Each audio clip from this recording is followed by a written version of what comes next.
Sound take 7 action.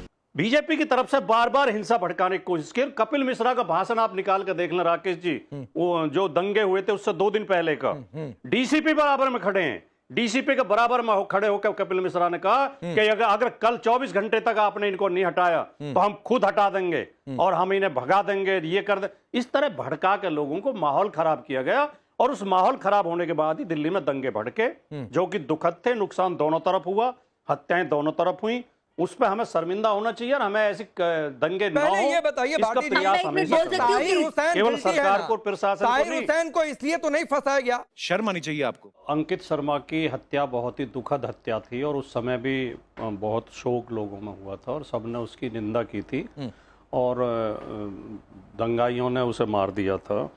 मुझे ये नहीं लगता कि जैसे बीच में कहा गया कि विपक्षी पार्टियां उनके उस दूरी बना ली थी, ऐसा मुझे ध्यान नहीं पड़ रहा कि किसी ने दूरी बना ली थी। सब लोगों ने उसकी भर्त्सना की थी, निंदा की थी। दूसरे, जो कोर्ट का आज फैसला आया है जिस पे हम चर्चा कर रहे हैं, न्यायालयों की हमारे अभी साख इतनी खराब नहीं हुई है कि हम न्यायालयों पे ये आरोप लगाने लगे कि वो धर्म देख के या जाति देख के या पार्टियां देख के फैसले कर रहे हैं। ये कई बार हो जाता है कि हम नीचे छोटी न्यायालय से मतलब निचले न्यायालय से संतुष्ट नहीं है तो उच्च न्यायालय में हमारे पास दरवाजे खुले हुए हैं, वहाँ हम अपनी पैरवी करेंगे।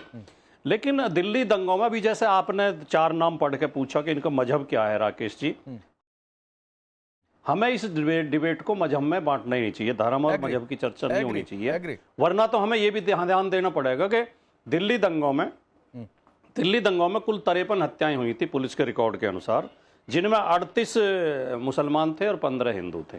हिंदू मरे या मुसलमान मरे, सब भारत के नागरिक मरे, सब दुखद हैं। लेकिन जिस तरह ये अब अंकित शर्मा जी के केस में सजा हुई है, बाकी केसों में भी मुकदमों के फैसले होंगे, तो हम हर बार डिबेट अगर ये करेंगे कि भाई हिंदू को सजा हो गई या मुसलमान को हो गई या इसे हिंदू ने मारा था उसे मुसलमान ने मारा था, तो फिर हमें ये डिवीजन भी देखना पड़ेगा। मैं एक बात जिम्मेदारी के साथ कह सकता हूँ, मुझे न्यायालय पे कोई संदेह नहीं है, ना न्यायालय के निर्णय की मैं आलोचना करना चाहता हूँ, लेकिन दिल्ली दंगों के लिए पूरी तरह भारतीय जनता पार्टी के नेता जिम्मेदार थे। सीए का आंदोलन बहुत शांतिपूर्वक, बहुत अनुशासित तरीके से चल रहा था। इस पर चारू प्रज्ञा राकेश जी, दो वाक और सुन लो मेरे। तेरे को बराबर होता नहीं क्या बोलने को? जिस प्रोटेस्ट को भाटी जी शांतिपूर्वक बता रहे थे, उसी प्रोटेस्ट में कहा गया था भारत तेरे टुकड़े होंगे। इस तरीके के नारे लगाना शांतिपूर्वक प्रोटेस्ट की निशानी नहीं होती।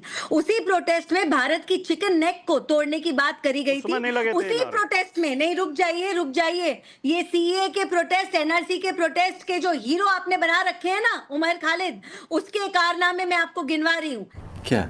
जिस तरीके की भयानक नारेबाजी हुई उसको आप याद नहीं करना चाहते और फिर कहते हैं शांतिपूर्वक थी। मुझे नहीं मालूम आपके लिए शांतिपूर्वक की डेफिनेशन क्या है, लेकिन इस देश में संविधान के तहत, कानून के तहत ये शांतिपूर्वक नहीं होता। लेकिन ये सीए का आंदोलन पूरी तरह शांति प्रिय था, केवल भाषण ही तो दिए गए थे। नहीं ठीक है सर, और क्या चाहते थे? करण वर्मा कह रहे हैं भाटी जी सिर्फ भाषण ही दिए गए, और क्या चाहते थे? 2 वाक्य और सुन लो मेरे। एक तो राकेश जी, आप नाराज बहुत जल्दी हो जाते हो, जैसे ही आपकी प्रिय पार्टी के खिलाफ थोड़ा सा हम बोलने लगते हैं आप नाराज हो जाते हो। अच्छा, थोड़ा सा धैर्य रखे करो राकेश जी, मुझे प्लीज मैं कहना ये चाहता हूँ, जो चारू जी बीच में, चारू जी आपको पूरा टाइम मिलेगा, आपको तो हमेशा ही ज्यादा टाइम मिलता है, बीजेपी को तो ज्यादा। भाटी जी ऐसा है, प्रोटेस्ट पीसफुल नहीं थी, शांतिपूर्वक नहीं थी, और आप ये झूठ ना बोलिए प्रोटेस्ट शांतिपूर्वक थी। बस वो अपना शब्द वापस ले लीजिए। चारू जी कृपया अपने समय का इंतजार, कृपया नहीं, मैं बीच में बोलती हूँ, लेकिन आप गलत बात बोल रहे हैं। चारू जी शांतिपूर्वक नहीं थी। आप तो बहुत शालीन है, बहुत सभ्य हैं आप तो। चारू जी बड़ी शालीन है, बड़ी सभ्य हैं और शालीन होने का मतलब ये नहीं है कि मैं आपको गलत बातें बोलने दूंगी भाटी जी। अच्छा ठीक है, एक बार बात पूरी हो जाए। चारू जी बोलने तो बहन बोलते हैं, उसके बाद में बोल लीजिए, खूब खंडन करना मेरी बात। अरे बोलिए आप बोलिए। दिल्ली में सीए के आंदोलन बहुत अनुशासित और बहुत शांति पूर्वक थे, कोई हिंसा नहीं हुई थी। दिल्ली में शाहीन बाग में गोली चलाई बीजेपी समर्थक एक व्यक्ति ने, जो बीजेपी से निकाल दिया गया, फिर बीजेपी में ले लिया गया है। उसने गोली चलाई आंदोलनकारियों पे और उसमें जामिया मिलिया में गोली चलाई गई। ये हुई ना बात। राजकुमार भाटी जी, 17 फरवरी 2020 को उमर खालिद ने कहा कि डोनाल्ड ट्रंप आ रहा है, हमें एक बड़ा मैसेज देना है, इसलिए सड़कों पे उतरो। ठीक, ये मैसेज वो देता है। शर्जील इमाम 8 जनवरी को कहता है कि हमें नॉर्थ ईस्ट को अलग कर देना है, चिकन नेक की बात करते हैं, जिसके लिए आज तक दोनों जेल में है। कोर्ट ने उनको रिलीफ नहीं दिया। आप कोर्ट में विश्वास रखते हैं, कोर्ट ने उनको रिलीफ नहीं दिया दोनों को इस चीज के ऊपर। सोनिया गांधी जी कहती हैं आर पार की लड़ाई होनी है। शाहीन बाग का प्रोटेस्ट होता है जो सुप्रीम कोर्ट ने कहा अनकॉन्स्टिट्यूशनल था। इस तरह का इलीगल ब्लॉकेड अनकॉन्स्टिट्यूशनल था। अब राजकुमार भाटी जी, क्योंकि आप न्यायपालिका पे विश्वास रखते हैं और ये सब न्यायपालिका की है, आप मानते हैं उमर खालिद, सोनिया गांधी जी की स्टेटमेंट और जो लोग सब शाहीन बाग और इस सब में उतरे थे वो रिस्पॉन्सिबल हैं दिल्ली दंगों के लिए, हाँ या ना? अभी पता चल जाएगा। नहीं, जो आपने 3 कोटेशन दिए हैं तीनों सही हैं, मैं मानता हूं तीनों बातें कहीं गई थी। लेकिन करण जी, अगर कभी आप आंदोलन का हिस्सा रहे हो या आंदोलन को आपने नज़दीक से देखा हो, आंदोलनों के दौरान जनता को अपने मतलब संतुष्ट करने के लिए या जनता को उत्साहित करने के लिए इस तरह की बात कहना आम बात होती है। एक मिनट मुझे लाइए बीच में, एक मिनट भाटी जी, करण ने आपकी तारीफ की, मैं भी तारीफ करने वाला था सर, अब नहीं करूंगा। राकेश पांडे जी, आप मेरी तारीफ कभी करोगे भी नहीं और मुझे आपकी तारीफ की जरूरत भी नहीं है। करा ली बेइज्जती। इतनी मेहरबानी कर दिया करो कि हमें पूरी बात कह लेने दिया करो। जैसे ही हम कुछ कहने लगते हैं आप बीच में चिल्लाने लगते हैं। सर, जो ये बोला गया कि ट्रंप आ रहे हैं, ट्रंप के दौरे के समय अपने आंदोलन को बढ़ाओ, अपनी ताकत दिखाओ, ऐसा आंदोलनों में किया जाता है मौके का फायदा उठाने के लिए कि ये मौका है, अब हमारी मांगे पूरी हो सकती हैं। लेकिन आंदोलन पूरी तरह शांति, और ये जो बात भारत तेरे टुकड़े होंगे या सीए के आंदोलन में नहीं बोली, जेएनयू में आरोप लगाया गया था जिसपे भी आज तक चार्जशीट पुलिस दाखिल नहीं कर पाई है, कोई सबूत दे नहीं पाई है पुलिस, वो बिल्कुल गलत तरीके से जोड़ा जा रहा है। चिकन नेक, हाँ चिकन नेक कहा था, लेकिन बाद में उस आदमी वो कोई छोटी चीज है कि मेरा मतलब केवल ये था कि नहीं, चिकन नेक काटने का मतलब वो देश से अलग करने का नहीं था। अच्छा, और वो मैं उस बात का समर्थन भी नहीं करता। अलग-अलग ट्रांसलेशन। तुम्हारे जैसे लोग इस देश के लिए श्राप है। ये शर्मनाक बात है कि भाटी जी को समझाना पड़ रहा है जी, चिकन नेक का मतलब ये नहीं था, भारत तेरे टुकड़े होंगे एंकरेजमेंट के लिए कहा गया था। ये कैसा मंच है जहां पर आपको इस प्रकार की एंकरेजमेंट लगती है कि आप अपने देश के ही आंदोलन में, एक मिनट, सीए आंदोलन में जो नारा लगा या नहीं लगा, अब वो कोर्ट के दायरे में है और जिसको आप प्रोटेक्ट करना चाह रहे हैं वो अभी भी जेल की सलाखों के पीछे हैं। आज ताहिर हुसैन के ऊपर डिबेट है और कोर्ट ने ताहिर हुसैन को गुनहगार ठहराया है। रुक, तेरे को बताते। चारू, एक सवाल है आपसे, ये घर दुरुस्त कैसे दिख रहा है? क्यों नहीं चला इस पर बुलडोजर? क्यों नहीं गिरा दिया इसको, जिससे दंगाइयों पर पेट्रोल बम, पत्थर और रॉड फेंके गए? जी देखिए, घर पे बुलडोजर तब चला होता अगर घर इलीगल होता, ठीक है, ये तो पहली बात है। दूसरी बात लेकिन ये है, क्योंकि आप इस समय कुछ चित्र दिखा रहे हैं राकेश जी, मैं आपसे विनती करूंगी आप थोड़े और दिखा दीजिए। आप वो विजुअल दिखा दीजिए अंकित शर्मा जी का, जब नाले से उनकी बॉडी बाहर आई थी, वो विजुअल मुझे अभी तक याद है। आप वो विजुअल्स दिखा दीजिए जब दिल्ली में बसें जल रही थी, घर जल रही थी, दुकानें जल रही थी और ये सारे के सारे आम आदमी पार्टी के नेता, कांग्रेस के नेता वहां पर जाकर मंच पर अपने आप को शाबाशी दे रहे थे, खुशी मना रहे थे क्योंकि दिल्ली जल रही थी। इनका पॉलिटिकल इंटेंट केवल ये था, और किस वजह से सीएए के ऊपर झूठ और भ्रम फैलाने की वजह से, झूठ और भ्रम, क्योंकि कानून तो इनमें से किसी ने पढ़ा नहीं था। कानून पढ़ा होता तो इनको मालूम होता कि भारतीय नागरिकों के बारे में बात ही नहीं हो रही है। सच बोलो, भारत के नागरिकों के बारे में बात ही नहीं हो रही है और इन्होंने इतना झूठ फैलाया कि हमारी दिल्ली जली। आज कम से कम जब कोर्ट के निर्णय आने चालू हो गए हैं तो ये फिर बैठ के अपने धर्म के नाम पर विभाजन करना शुरू हो गए हैं, अपनी धर्म की राजनीति, अपनी तुष्टीकरण की राजनीति की शुरुआत कर चुके हैं। ठीक है, तुम्हें शर्म है? भाटी जी 10 सेकंड में बस बता दीजिएगा, क्या अखिलेश यादव अंकित शर्मा के घर गए?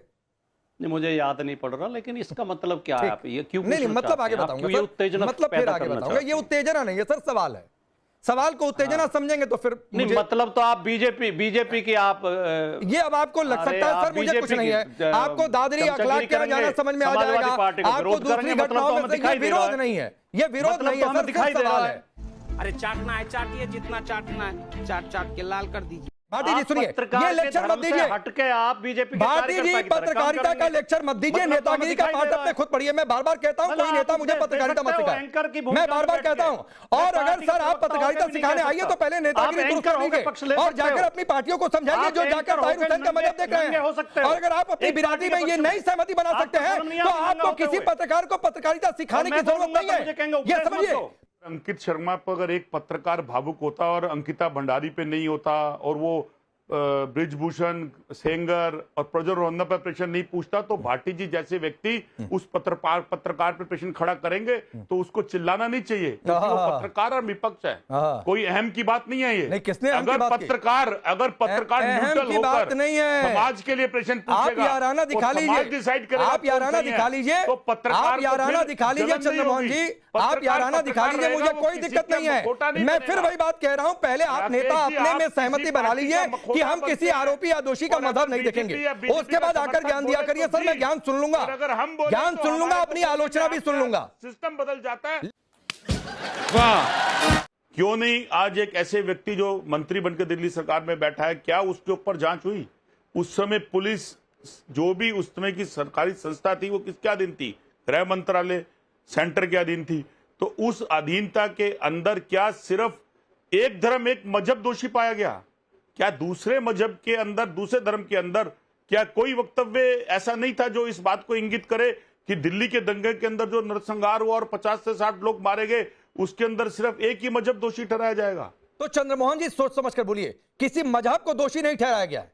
हिंदू मुसलमान सिख ईसाई ये नहीं कहा गया कि मजहब दोषी है। पहली बातचीत मैं आपके बात का भी जवाब दे दूं। मेरी बात का क्या जवाब देंगे? मेरे नेता ये क्या किसी मजहब को दोषी करार दिया जाए? चंद्रमोहन जी उन्होंने बोला कि ताहिर हुसैन का नाम अगर कपिल मिश्रा होता तो शायद वो बच जाता। कैसे बच जाता? जवाब दे दीजिए। तो जाइए ना कोर्ट में, जाइए कपिल मिश्रा के खिलाफ आप शिकायत करिए। आपने कपिल ये अदालत का फैसला है चंद्रमोहन जी, ये बीजेपी सरकार का फैसला नहीं है। सब जानना है इस बड़वे को। अगर मैं मजहब बोल रहा हूं तो मैं संविधान के तहत बोल रहा हूं, और अगर आप ताहिर हुसैन बोल के नाम को ले रहे हैं तो आप एक धर्म को चिन्हित कर रहे हैं। आप दोषी, बाकी लोगों का नाम नहीं लिया जाता क्या? मैंने बोला कि हम सब धर्म का सम्मान करते हैं। जो नाम है वही लिया जाएगा ना। मापदंडता लिया जाए तो उस मापदंडता के अंदर जिसका जो नाम है वही कहा जाएगा ना चंद्रमोहन जी। आप तो ये बता दीजिए, जो ये नाम कपिल आया है चारू प्रज्ञा, ये बता दीजिए कपिल कौन है? ये कपिल क्या कोई लूडो गेम खेलने वाले हैं क्या? देखा आपने लापरवाही का नतीजा है।